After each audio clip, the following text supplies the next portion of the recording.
আপনারা সবাই জানেন গতকাল নরসিংদীতে বিশাল এক নৌকা রেস খেলা হয়েছিল।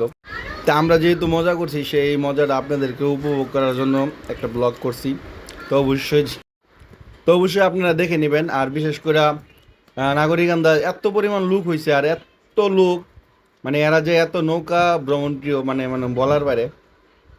তো আসলে ভিডিওটা না দেখলে বুঝবেন না। তো আমরা ভিডিওটা করে রাখার মূল উদ্দেশ্য হলো যে আপনারা যাতে দেখতে পারেন এই ব্লগের মাধ্যমে কত পরিমাণ লোক নরসিংদী এই নাগরিকান্দাতে জড়ো হয়েছিল গতকাল। আর ফার্স্ট হয়েছিল বিশেষ করে আপনার ব্রাহ্মণবাড়িয়া, 1 নম্বর হয়েছিল। তার ফার্স্ট পুরস্কার ছিল 2 লাখ টাকা। তো আমরা সবাই জানি। তো আমরা আসলে বিশেষ করে অনেক মজা করার জন্য গেছিলাম ওই জায়গাটার মধ্যে। নৌকা রেস দেখতে দেখতে অনেক রাত হয়ে গেছে। তারপর আমরা কি করছি, আমরা চেয়ারম্যান গার্ডেনে একটু ঘোরাফেরা করলাম। তো চেয়ারম্যান গার্ডেনে আপনার টাকা লাগে না, তো ফ্রি টিকিট। তো ওই হিসাবে সবাই গেলাম দেখবার জন্য। অনেক সুন্দর, ভিতরে অনেকটা সুন্দর আয়োজন। তো যারা যারা এখনো নাগরিক আমরা জান নাই তাদের জন্য ভিডিওটা অবশ্যই দেখে নেবেন।